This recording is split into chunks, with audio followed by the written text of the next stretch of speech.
গৌরী সীতানাথ প্রেমানন্দে একবারে হরি হরি বল। নিতাই গৌরী সীতানাথ প্রেমানন্দে একবারে হরি হরি বল। ভক্তবৃন্দে চরণে আমার কোটি কোটি দণ্ডবৎ প্রণিপাত। পূর্ণ আষাঢ় মাস, বৈষ্ণবীয় পঞ্জিকায় এই মাসটির নাম হলো বামন মাস। ভগবান শ্রীহরির একটি নাম হলো বামন। বামন রূপে বলিকে কৃপা করেছেন। ছলয়সী বিক্রমণে বলিম অদ্ভুত বামন, পদনক্ষ নীর জনিত জন পাবন, কে শপথিত বামন রূপ জয় জগদীশ হরি। এই বামন দেবতা এই মাসের অধিষ্ঠাত্রী দেবতা। আজ রাত্রি থেকে অম্বুবাচী প্রবৃত্তি হচ্ছে। আমাকে অনেকেই প্রশ্ন করছেন ফোনে, এখানে ওখানে, কিন্তু আমাদের আলোচ্য বিষয় ছিল কৃষ্ণ ভালোবেসে রাধা নিয়ে অন্তরের সুখটা কেমন, সেই বলছিলাম তো। তা একটু সেই মায়েদের জন্য বলতেই হবে আমাকে, একটু সময় একটু 5-7 মিনিট বলি।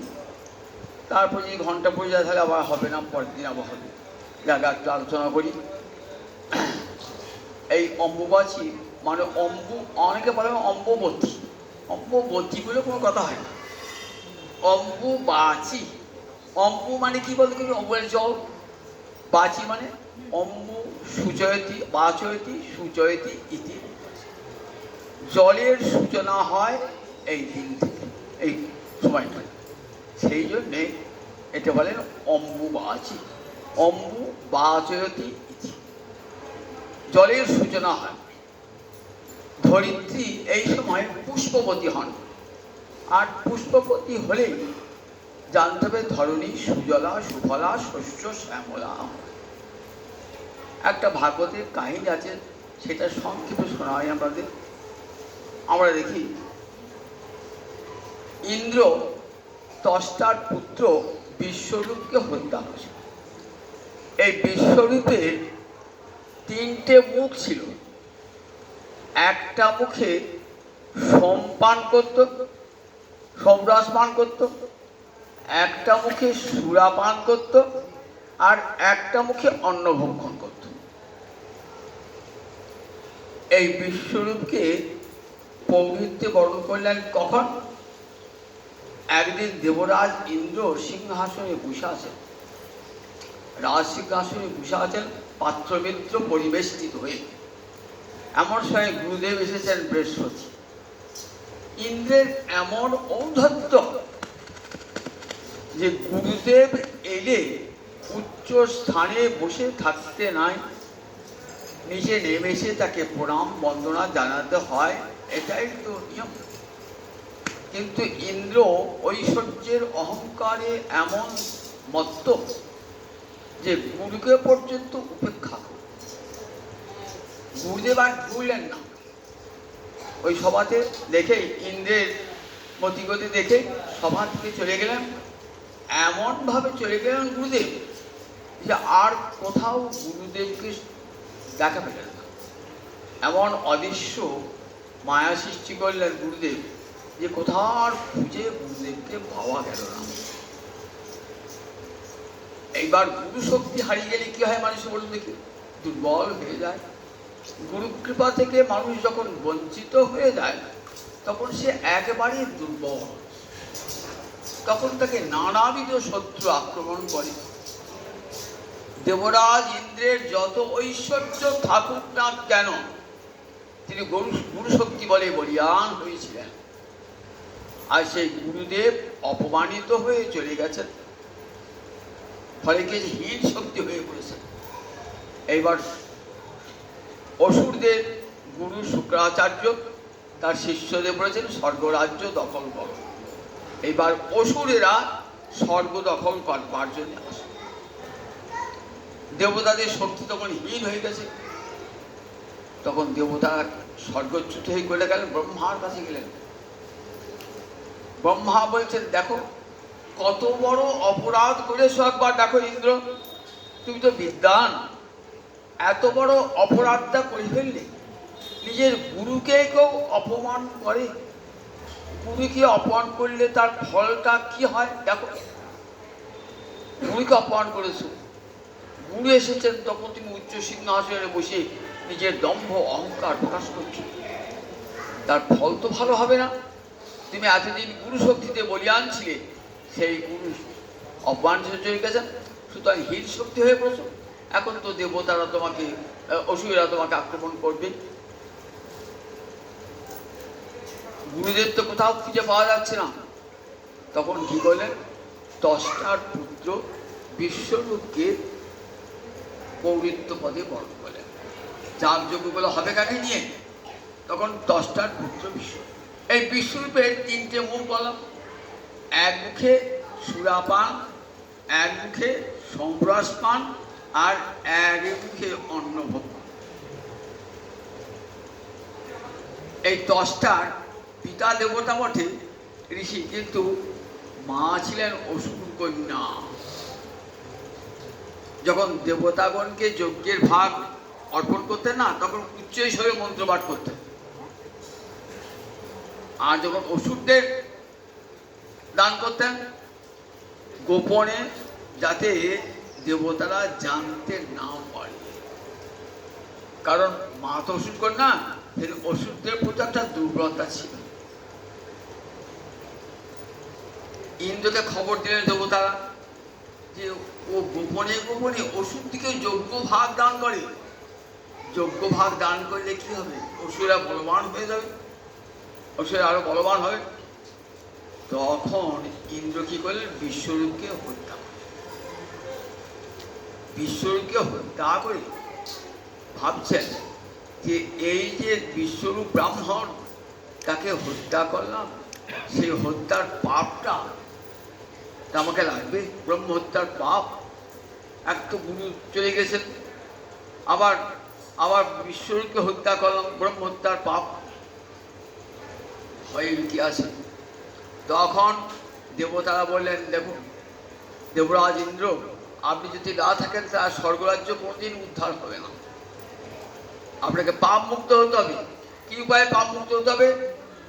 তখন দেবরাজ ইন্দ্রের পাপ যদি কেউ নিতে রাজি থাকেন, দেবতারা স্থির করলেন চারজন নেবে, ভূমি, বৃক্ষ, জল আর নারী। ভূমি, বৃক্ষ, জল আর নারী, এরা ওই 16 আনা পাপটাকে 4 আনা 4 আনা 4 আনা 4 আনা করে ভাগ করে, তার জন্য আশীর্বাদও পাবে। বৃক্ষ বললে, ঠিক আছে তোমার পাপটা আমি নেব, কিন্তু আমাকে আশীর্বাদ করতে হবে। কি আশীর্বাদ? আমার ডাল কেউ কাটলে পারে আবার যেন সে নতুন করে গজিয়ে ওঠে। তাই গাছের ডাল কাটলে পারে আবার গাছ নতুন করে গজিয়ে ওঠে। আর পাপটা, গাছের যে আঠাটা না, ওই আঠাটা হলো, নির্যাসটা হলো ওর পাপ। পাপ হয়ে বেরিয়ে আসে। সেই গাছে আঠাটা কেউ স্পর্শ করে না বা খায় না। জল বললেন, ঠিক আছে পাপটা নেবো, তোমার পাপে 1/4 নেবো, কিন্তু আমাকে বর দিতে হবে। বললেন, ঠিক আছে, যে জিনিসের সঙ্গে জল মিশবে সেই জিনিসটা বেড়ে বেড়ে যাবে। 5 পদ দুধে যদি 1 পদ জল দেওয়া হয় 1.5 কেজি হয়ে যাবে। দুধে জল দিতে পারি, যার সঙ্গে মিশবে সেটা বেড়ে যাবে, এই বরটা বেড়ে। ভূমি বললেন, বরটা নেবো ঠিক কথায়, কিন্তু আমাদেরকে আশীর্বাদ করতে হবে। বললেন, ঠিক আছে আগে পাপটা নাও। ভূমি পাপটা নিলেন।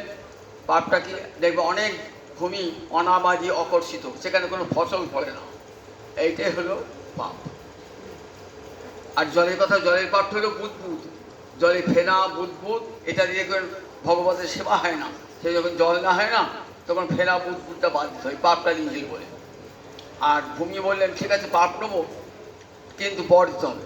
কি পাপ না, তোমার কিছু অংশ ঊষর হয়ে থাকবে, অনুর্বর হয়ে থাকবে, সেখানে অনাবাদী হয়ে পড়ে থাকবে, অনাবাদী হয়ে পড়ে থাকবে, ওইটা পাপ।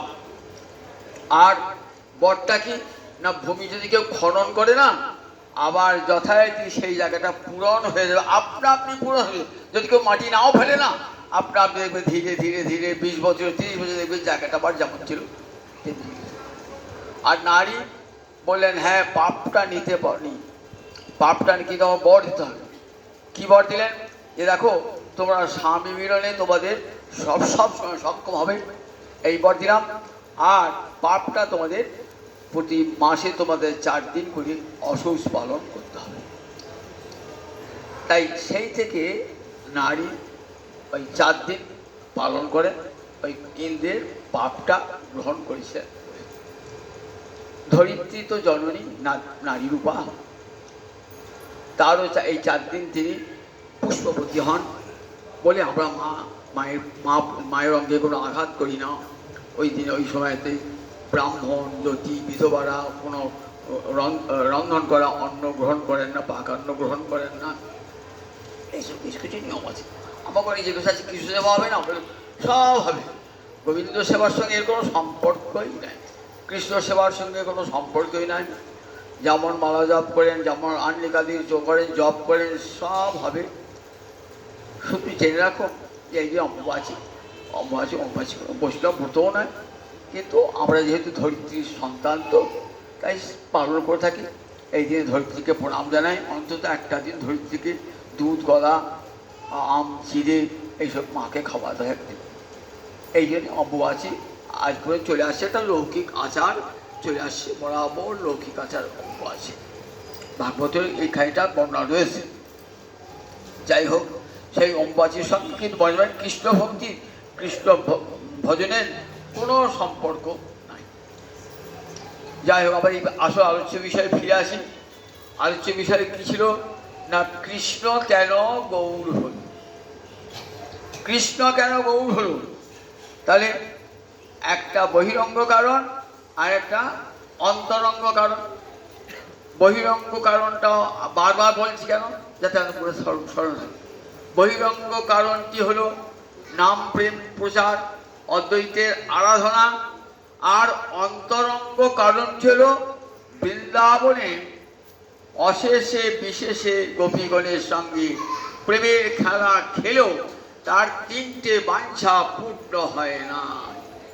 কৈছন রাধা প্রেমা, কৈছন মধুরিমা, কৈছন সুখে তিহ।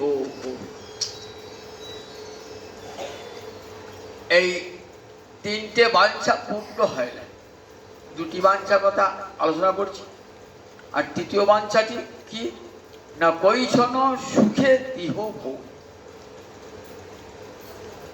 সংস্কৃতে সর্বদামোদর কি লিখেছেন, সৌখ্যং চাস্যা মদনু ভবত কৃতিসং বেদি লোভা তদ ভাবাঢ্য সমজনী শচীগর্ভ সিন্ধৌ হরিন্দু। সৌখ্যং চাস্যা মদনু ভবত, আমাকে গোবিন্দ রাধানীকে ভালোবেসে, রাধানীর অন্তরে যে কি সুখ হয়, কৃষ্ণ ভালোবেসে রাধানীর অন্তরে যে কি সুখ হয়, সেটা গোবিন্দের জানবার ইচ্ছা। সৌখ্যং চাস্যা মদনু ভবত কৃতিসং, সেটা কেমন? ইতি লোভাত, এই লোভটা জন্মালো। তাই তদ্ভবাঢ্য, তদ্ভবাঢ্য মানে রাধা ভাবে ভাবিত হয়ে কোথায় জন্মগ্রহণ করলেন? শচীগর্ভ সিন্ধু হরিন্দু। শচীগর্ভ সিন্ধু মাঝে কৃষ্ণচন্দ্রের আবির্ভাব, গৌরাঙ্গ রূপে আবির্ভাব। সুখ দেখুন, এই সুখবাঞ্ছাটা কেমন, কি আশ্চর্য! আগের দিন খানিকটা আলোচনা করেছি। সুখবাঞ্ছা নাই তবু সুখ হয় কোটি গুণ। কারণ ছাড়া কোনো কার্য হয় না। পৃথিবীতে যে কোনো কার্য হোক, জানবেন তার পশ্চাতে একটা কারণ রয়েছে। আগের দিন উদাহরণ দিয়েছি, রাস্তায় গঙ্গা চান করতে করতে যাচ্ছেন, ধরলে একটা মাটির ঘট পড়ে আছে, তখনই আপনার ঘরটাকে হাতে দিয়ে কি মনে হবে, এই ঘরটা মাটি দিয়ে তৈরি, আবার এই ঘরটা নির্মাণ কর্তা কেউ না কেউ আছে। তাহলে দুটো কারণ, একটা উপাদান কারণ গায়ে মাটিটা লেগে আছে, আর একটা নিমিত্ত কারণ সেটাকে আমরা দেখতে পাই না, কুম্ভকার আছে। তাহলে কারণ কুম্ভকার আর মাটি যদি না থাকে ঘরটা হবে? কুম্ভকারও নাই মাটিও নাই, ঘরটা হবে কি হবে না? তাহলে কারণ ছাড়া কারণ বিনা কার্যোৎপত্তি ন সম্ভবতি। কারণ ছাড়া কখনো কোনো কার্য হয় না, দর্শন শাস্ত্র বলে। তাহলে সুখবাঞ্ছা নাই, তবু সুখ হয় কোটি গুণ। কপি করে অন্তরে সুখবাঞ্ছা নাই, কিন্তু কোটি গুণ সুখ আস্বাদন করে কৃষ্ণ ভালোবেসে। কি আশ্চর্য ব্যাপার দেখুন, এতটুকু তারা চান গোবিন্দের জন্য সব ভালোবাসা উজাড় করিতে, বিনিময়ে কোনো সুখ তারা কামনা করেন না। কিরকম দেখো, রাসের দিনেতে, আপনার গোপীগীতা আগে শুনিয়েছি তো, রাসের দিনেতে গোপীরা কৃষ্ণহারা হয়েছে।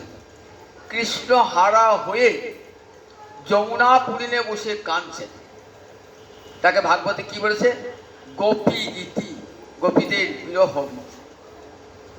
কাঁদতে কাঁদতে কি বলছেন? বলছেন যত্তে সুজাত চরণাম্বুরুহং ভীতা শনৈ দধিমহি স্তনেষু কর্কশেষু তেন অটসি কিংবা ব্যথতে। যত্তে সুজাত চরণাম্বুরুহং, অম্বুরুহ মানে পদ্ম, জল ভেদ করে ওঠে বলে পদ্মের একটা নাম কি? সররুহ বা অম্বুরুহ। যত্তে সুজাত, সুজাত মানে সুন্দর কালে সুন্দর সরোবরে জন্মায় পদ্ম ফুল, কখনো পাকে হয় না। শরৎকালটি দেখুন সবচেয়ে ভালো কাল, আবার ভালো সরোবর, স্বচ্ছ সরোবর যেখানে জল ঘোলা নয়, সেইখানে পদ্মের জন্ম। যত্তে সুজাত চরণাম্বুরুহং, গোবিন্দের চরণ কোমল সেরকম। আমরা যখন, তুমি যখন আসো আমাদের কাছে, কি করি?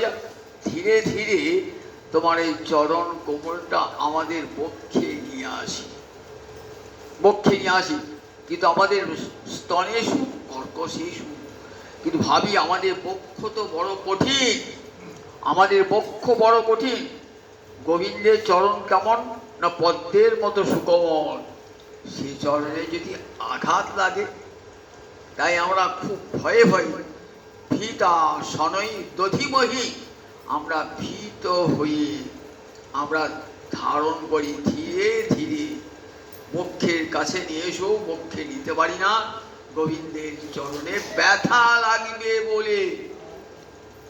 আর আজ সেই চরণে তেন অটবিম অটসি কিংবা ব্যথতে, আজ সেই সুকোমল চরণ দিয়ে তুমি বনে বনে ঘুরে বেড়াচ্ছ।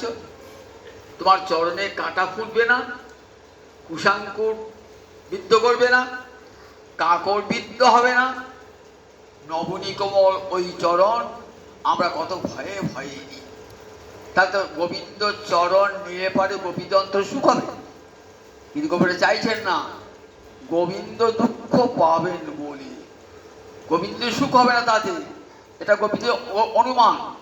আমাদের কর্কশ পক্ষে যদি গোবিন্দ চরণে রাখে, তাহলে গোবিন্দের চরণে ব্যথা লাগবে। দেখেছেন, নিজের সুখবাঞ্ছা বিন্দু মাত্র সুখবাঞ্ছা নয়, ওই গোবিন্দের চরণ কোমলটি নেই তাদের অন্তরে সুখ। গোবিন্দ চরণে ব্যথা লাগবে বলে ধীরে ধীরে ধারণ করেন তারা। ভীতা শনৈ দধিমহি কর্কশেষু স্তনেষু, কর্কশ পক্ষে ধারণ করি অতি ভয়ে ভয়ে, যাতে তোমার চরণে ব্যথা না লাগে। তাহলে গোপীরা নিজের সুখ চায় না, চান গোবিন্দের সুখ, গোবিন্দের অন্তরে সুখ হোক। গোবিন্দ তাদের ঋণ শোধ করতে পারলে, কেউ রাসের দিনে ফিরে এসেছেন তো, ফিরে এসে বলছেন দেখো, এবং মদর্থজিত লোকবেদ সানাং, দেখো আমার জন্য মদর্থে উচ্ছিত, আমার জন্য তোমরা ত্যাগ করেছো। কি ত্যাগ করেছো? যত লৌকিক ধর্ম ত্যাগ করেছো, বৈদিক ধর্ম ত্যাগ করেছো, নিজের আত্মীয় স্বজন ত্যাগ করেছো আমার সুখের জন্যে।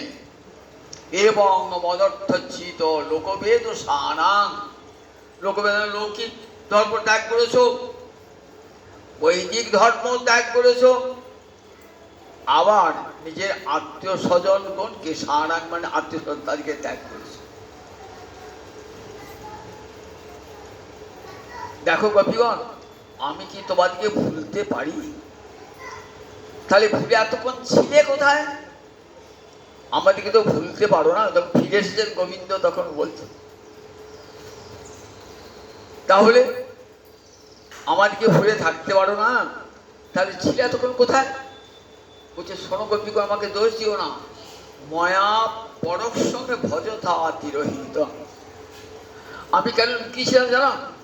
কি যেন লুকিয়েছিলেন? পরক সঙ্গে ভজতা, আমি গোপনে গোপনে তোমাদের ভজন করছিলাম। কোথায় শুনেছেন ভগবান ভক্তি যেন ভজনা করে? কোথাও শুনেছেন ভক্তি ভজনা করে ভগবানের জন্য? শ্রীমৎ ভাগবত শুনলেন নতুন কথা, গীতাও শুনেছেন সে কথা। ভগবানও ভক্তকে ভজনা করে। তা ভজন যদি করবে, আমরা তোমার সামনে মন্দির বসে ভজন করছি, তুমি তো আমরা সামনে বসে ভজন করতে, আমরা সামনে বসে ভজন করো, আমাদেরকে দুঃখ দিয়ে কি লাভ হলো? তবে সামনে বসে ভজন করতে পারতাম না। কেন পারতাম?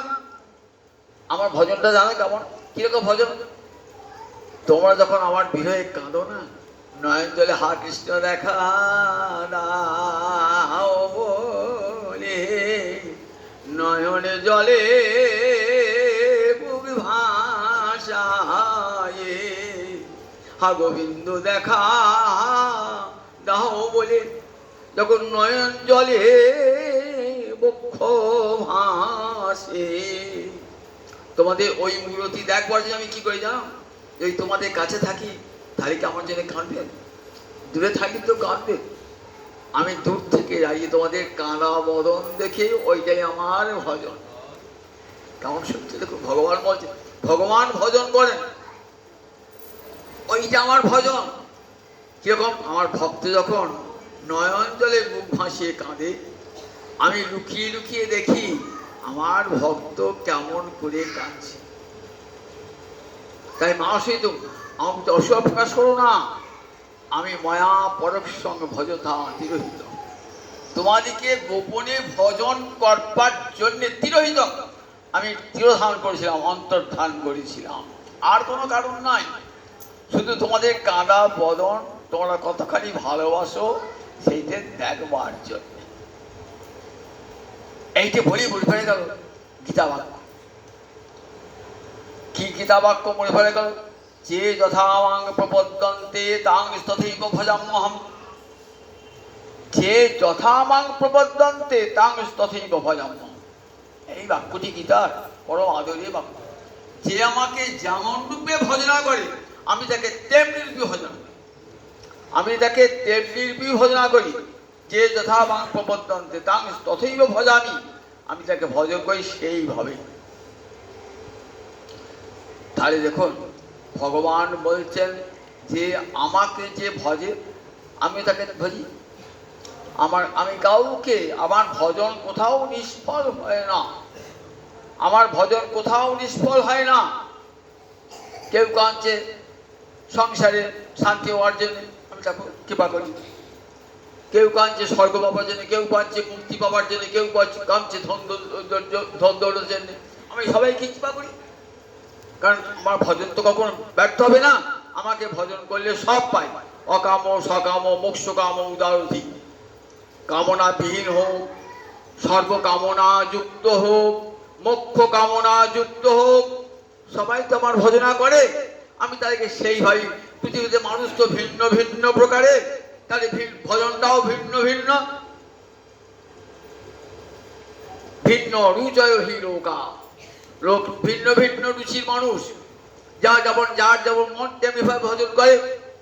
আমার ভজন কিন্তু নিষ্ফল হয় না, আমি সবাইকে ভজন করি। কিন্তু সে প্রতিজ্ঞা ভঙ্গ হইল গোপীর ভজনে, সে প্রতিজ্ঞা ভঙ্গ হইল গোপীর ভজনে। ভজনটার মাপটা কেমন? যথার তথা দিয়ে বুঝেছেন। যতখানি তুমি আমাকে ভজন করবে, আমি তোমাকে ততখানি ভজন করবো। তাহলে গোপীরা যখন ভজন করেছেন, তোমাকে তেমনি ভজন করতে হবে, তোমাকে তেমনি ভজন করতে হবে। আচ্ছা, গোপীরা কেমন করে ভজনা করেছেন? গোপীরা ভজনা করেছেন সর্বস্ব ত্যাগ করি, লৌকিক বৈদিক ধর্ম ত্যাগ করে, পাতিব্রতাদি ধর্ম পরিত্যাগ করে, অনুরাগে আমি ভগবান বলে নয়, ভালোবাসার ধরনে বলি। ভগবান হলেও কিন্তু একটা সেখানে যুক্তি থাকবে যে ভগবানের কাছে পাপার জন্য করেছে। তারা কৃষ্ণকে ভগবান বলি জানেন না, তারা নিজের প্রেমাস্পদ বলি জানেন। তাহলে গোপীর ভজনটা কেমন? সর্বস্ব ত্যাগ করে গোবিন্দ ভজন। আর গোপীদের চিত্তে গোবিন্দ ছাড়া আর কারো কথা উদয় হয় না। তাই গোপী প্রেম কেমন? একনিষ্ঠ। তাহলে এই ভজনের অনুরূপ যদি ভজন করতে হয় গোবিন্দকে, তাহলে গোপী প্রেমে যদি প্রতিদান দিতে হয়, তাহলে গোবিন্দের ভজনটা হবে একনিষ্ঠ। অর্থাৎ সবাইকে ছেড়ে দিয়ে একমাত্র গোপীগণকেই ভজিতে হবে। কোথাও শাস্ত্রে দেখেছেন যে গোবিন্দ সবাইকে, ধ্রুব, প্রহ্লাদ, নারদ সবাইকে ত্যাগ করে একমাত্র গোপীগণ ভজনা করছেন? জগতে কোটি কোটি ভক্তটাকে ডাকছে, সবার দিকে তার মনটা চলে যায়, তাহলে তার ভালোবাসাটা ভাগ হয়ে যায়। গোপীদের ভালোবাসা ভাগ হয় না, অবিভক্ত ভালোবাসা। সেই অবিভক্ত ভালোবাসার যদি প্রতিদান দিতে হয়, তাহলে গোবিন্দকেও অবিভক্ত ভালোবাসা দিতে হবে। সেটা গোবিন্দ কোনোদিনই পারবেন না। পারবেন? গোবিন্দ বিশ্বময় সংসার, তার কোটি কোটি ভক্ত, অনন্তকোটি ব্রহ্মাণ্ডে অনন্তকোটি ভক্ত ডাকছেন। প্রহ্লাদ ডাকছেন, ধ্রুব ডাকছেন, মহারাজ অম্বরীশ ডাকছেন, নারদ ডাকছেন, ভরত ডাকছেন। সবার কাছে ভগবান যেতে হয়, শুধু গোপীর কাছে থাকতে হবে না। তাহলে গোপীর প্রেম, গোপীরা কিন্তু আর কাউকে ভজে না, একমাত্র গোবিন্দ কি। তাহলে গোপীর ভজন, বুঝতে পারছেন, গোপীর ভজন একনিষ্ঠ। তাহলে একনিষ্ঠ প্রেমের যদি প্রতিদান দিতে হয়, তাহলে আমরা প্রেমটাও একনিষ্ঠ হতে হবে, তবে তো ভজনটা হবে। ওই যে গীতা বাক্য, যে যথামাং প্রবর্ধন্তে, তাহলে আমি ভগবানকে যতটুকুই 4 আনা ভজন করি, ভগবান আমাকে 4 আনা ভজন করবে। 8 আনা ভজন করি, 8 আনা করবে। ঠিক মাপ আছে, আমার ভজনের অনুসারে ভজন করতে হবে ভগবানের ভজন। কিন্তু গোপীরা 16 আনা দিয়েছেন, গোবিন্দ 16 আনা দিতে পারেন না। তাই কি বলছেন দেখুন, রাসের দিনে রাধান কি ন পারে অহং নিরবদ্ধ সংযুজাং, বলছে আমি পারলাম না গোপীগণ, তোমাদের প্রেমের ঋণ শোধ করতেই পারলাম না। ন পারে অহং, তোমাদের প্রেমের ঋণ আমি শোধ করতে পারলাম না। কেমন ভগবান দেখুন, গোপীদের প্রেমের ঋণ ভগবান শোধ করতে পারলেন না। ন পারে, নিজ মুখে তার অসামর্থ্য জ্ঞাপন করেছে। আচ্ছা, যদি শোধ করতে না পারো, সময় নাও। বলছেন বিবুধ আয়ুষা বিবহ। শোনো, বিবুধ মানে ব্রহ্মা। ব্রহ্মা যতদিন বেঁচে থাকবে, ততদিন পরমায়ু যদি আমি পাই, তাও তোমাদের প্রতিদান, প্রেমের প্রতিদান সহ্য দিতে পারবো না। একজন মহাজনের কাছে 10,000 টাকা ধার করেছি। মহাজনের কাছে বললে যে আমি টাকাটা দিতে পারছি না, 3 মাস বাদে দেবার কথা ছিল। মহাজন উদার হন, কি বলবেন? বলে ঠিক আছে, সময় নাও, সময় নিয়ে আস্তে আস্তে শোধ করো। গোপীরা তো প্রেমের মহাজন, গোবিন্দকে বলছেন ঠিক আছে, সময় নিয়ে আমাদের প্রেমের ঋণটা শোধ করবে, ধীরে ধীরে শোধ করবে। বলছেন ব্রহ্মার সমান পরমায়ু যদি পাই, তবুও কোনোদিন তোমাদের প্রেমের ঋণ শোধ করতে পারবো না। দেখুন তাহলে গোপী প্রেম কত উঁচুতে একবার দেখুন। এই যে গোপী প্রেম অধিরূঢ় ভাব, মাদ্রাক্ষ মহাভাব, একমাত্র রাধায়াম এব যশোদা। রাধানী ছাড়া জগতে আর কার মধ্যে নাই মহাভাব সর্বী রাধানী। কত উঁচুতে দেখেছেন রাধানীর প্রেমটা, কত উঁচুতে। প্রেম বাড়তে বাড়তে স্নেহ, মান, প্রণয়, রাগ, অনুরাগ, ভাব, মহাভাব, এগুলি প্রেমের স্তর। উজ্জ্বলের মধ্যে এগুলি সুন্দরভাবে বিস্তৃত বর্ণনা দেওয়া আছে। এই জগতে প্রেম পর্যন্ত হলো, এরপর কি হবে? যদি আমার আপনি ব্রজরসের গুরু পান, সেখান থেকে কি হবে? আবার ব্রজে চলে যাবেন, সেখানে আবার স্নেহ, মান, প্রণয়, রাগ, অনুরাগ, ভাব, মহাভাব। মহাভাবের আবার দুটি রূপ, রূঢ়, অধীর। অধীর আবার চরম স্তর মাদন মহাভাব। এটি একমাত্র ভগবানেও নাই, গোবিন্দেও নাই। এই মহাভাব মাদক্য মহাভাব কার আছে? একমাত্র রাধায়। রাধায়াম এব যশোদা সর্বভাবত গমল্লাসী মাদন অয়ং পরাৎপর রাধায়াম এব যশোদা। একমাত্র রাধায়তে ভাব, একসঙ্গে সব ভাবের উদয়, পূর্বরাগ মান থেকে আরম্ভ সমস্ত ভাবের উদয় একসঙ্গে, একই সঙ্গে মিলন, একই সঙ্গে বিরহ ভাবনা। মিলন কালো বিরহ ভাবনা, দুহু করে দুহু কালে বিচ্ছেদ ভাবিয়া তিলয়াধ না দেখিলে যায় যে মোহরিয়া। দুহু করে দুহু কাঁদে বিচ্ছেদ ভাবিয়া। এমন দুজনার ভালোবাসা, দুহু করে দুহু কাঁদে বিচ্ছেদ ভাবিয়া। দুজন দুজনই আলিঙ্গিত অবস্থায় রয়েছেন, তথাপি বিচ্ছেদের ভাবনা প্রতিমূল। তিলয়াধ না দেখিলে যায় যে মরিয়া। এক তিল যদি দেখতে না পান তাহলে মরে যান। এই ভাবটা কোথায় দেখবো দেখি? আমার সোনার গৌর মহাপ্রভু যখন গম্ভীরায় কাঁদছেন, কি বলে কাঁদছেন? যুগায়িতং নিমিষেণ চক্ষুষা প্রবিশায়িতং শূন্যায়িতং জগৎ সর্বং গোবিন্দ বিরহেণ। মহাপ্রভু কাঁদছেন গম্ভীরা মন্দিরে। যুগায়িতং নিমিষেণ, হে গোবিন্দ, তোমাকে এক নিমিষ যদি দেখতে না পাই, নিমিষ মানে একটা চোখের পলক পড়তে যত সময় লাগে তাকে বলে নিমিষ। বুঝতে পারছেন? চোখের পলক প্রতিমূর্তি পড়ছে তো, একটা চোখের পলক পড়তে যেটুকু সময় লাগে তাকে বলে নিমিষ। যুগায়িতং নিমিষেণ, এক নিমিষ যদি দেখতে না পাই তাহলে কি মনে হয়? একটা যুগ তোমাকে দেখি নাই। শূন্যায়িতং জগৎ সর্বং। তদ্ভাবাঢ্য রাধানী ভাব অঙ্গীকার করে এসেছেন, তো ওই রাধানী ভাবটা জগৎকে দেখাচ্ছে। যুগায়িতং নিমিষেণ চক্ষুষা প্রাবিশায়িতং, চোখে মাসে বর্ষার জলধারা। প্রাবিশায়িত, প্রাবীণ মানে বর্ষাকাল। বর্ষাকালের জল নির্মাণ যেমন যেমন ধারাসারে হয়, তেমনি নয়নে দুনয়নে আমার মহাপ্রভুর দুনয়নে ধারা। নীরদ নয়নে নিরঘন সিঞ্চনে পুলক মুকুল অবলম্ব শ্বেত মকরন্দ বিন্দু বিন্দু চুয়াত বিকশিত ভাব কদম্ব। পদকর্তা গোবিন্দ দাস। এই গোবিন্দ দাসকে বলা হয় দ্বিতীয় বিদ্যাপতি। গৌর গোবিন্দ লীলা শুনিতে গলেছিলা, কহিলেন কবি বিদ্যাপতি। গৌর গোবিন্দ লীলা বর্ণনা করেছেন কবি বিদ্যাপতি। আবার কবি তা হইতে নহে নুন গোবিন্দের কবিত্ব গুণ, গোবিন্দ দ্বিতীয় বিদ্যাপতি। এই বিদ্যাপতি হইতে এতটুকু কম যান না গোবিন্দ দাস। কোথাকার লোক বলুন দেখি, নামগুলো ভাগ্য শুনে রাখুন। এই পদকর্তা গোবিন্দ, এই কাটোয়া কাছে শ্রীখণ্ড, কাটোয়া কাছে শ্রীখণ্ড গোবিন্দ দাস কবিরাজ আর রামচন্দ্র কবিরাজ দু ভাই।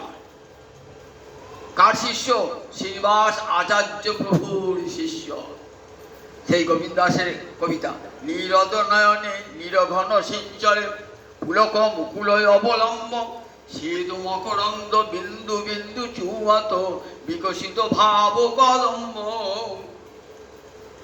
নীরদ বয়নে, নীরদ বনে, নীরদ বনে মেঘ, নির্দান করে বলে কি বলে মেঘকে? নীরদ। গোবিন্দের দুটি নয়ন যেন মেঘ, নীরদ নয়ন। নীরঘট সিঞ্চনে, বর্ষাকালের নীর, ঘন মানে মেঘ, মেঘ থেকে বৃষ্টি পড়ছে, নীরঘন সিঞ্চনে। পুলক মুকুলয় অবলম্ব, বৃক্ষে যখন পড়ে দেয় কি হয়? মুকুল, গাছেতে মুকুল দেখা দেয়। তাই আজ গৌরহরি যেন বৃক্ষ, সোনার গাছ নেচে নেচে বেড়াচ্ছে। কোথায়? সুরধ্বনির তীরে উজোর, সুরধ্বনির তীরে উজোর। যেন একটা সোনার গাছ সুরধ্বনির তীরে নেচে নেচে বেড়াচ্ছে। পুলক মুকুল অবলম্ব, কেমন অঙ্গে কাঁটা দিয়ে উঠেছে, কেমন কেমন ভাব, কদম্ব ভাব ও কদম্ব অঙ্গে দেখা দিয়েছে, পুলক দেখা দিয়েছে, তো কাঁটা কাঁটা দাগ করেছে। যেমন ঠিক গাছে যেমন মুকুল দেখা যায় না, সেরকম ভাব ভাব সমূহ পুলক মুকুল, পুলকিত মুকুল যেমন, তেমনি অঙ্গে পুলক মুকুল অবলম্ব। শ্বেত মকরন্দ বিন্দু বিন্দু চুয়ত। শ্বেত মকরন্দ, শ্বেত মানে ঘাম, মকরন্দ মানে মধু, অমৃত। গৌরহরির অঙ্গ থেকে যে ঘাম বার হয়েছে সে তো অমৃত। শ্বেত মকরন্দ বিন্দু বিন্দু চুয়ত, একটু একটু করে ছুঁয়ে ছুঁয়ে পড়ছে। বিন্দু বিন্দু বিকশিত ভাব কদম্ব, যেন সোনায় নিচে, গোড়ায় নিচে যাহায় রে, গোড়া হাই নাচিছে। জামিনুম করে গান করতেন, গোড়া হাই নাচিছে সুরধ্বনির কিনারে, গোড়া হাই নাচিছে। গোড়ায় নাচে মানে গো, ও গো রাই নাচিছে, গোড়া নয়, দুই হবে। গোড়া হাই নাচিছে, গৌ নাচে না, গৌ নয়, ও গো রাই নাচিছে গো সুরধ্বনির তীরে, আজ রাই নাচিছে গো। দেখো দেখো সোনার নুপুর দিয়ে পায় নাচে আমার গৌরাঙ্গ রায়, সুরধ্বনির কিনারায় নাচে আমার গৌরাঙ্গ রায়, সুরধ্বনির কিনারায় সোনার নুপুর দিয়ে পায়। দেখো নাচছে কে? রাই নাচছে, রাই নাচছে সুরধ্বনির তীরে উজোর। সোনার গৌর আমার নেচে চলেছেন সুরধ্বনির তীরে, নয়ন জলে ভাসছেন। যুগায়িতং নিমিষেণ চক্ষুষা প্রাবিশায়িতং শূন্যায়িতং জগৎ সর্বং গোবিন্দ বিরহে রমে। কৃষ্ণ বিরহে দু নয়নে জলধারা, কৃষ্ণ বিরহে। ঠিক রাধানি তেমন কৃষ্ণ বিরহে, ঠিক এক মুহূর্ত, এক মুহূর্ত দুহু করে দুহু কাঁদে বিচ্ছেদ ভাবিয়া, তিলরাধনা দেখিলে যায় যে মরিয়া। কোনো কাজ দেখতে না পান, যায় যে মরিয়া। এমন দোহার প্রেম প্রভু দেখি নাহি শুনি, পরাণে পরাণ বাধা আপনায় আপনি।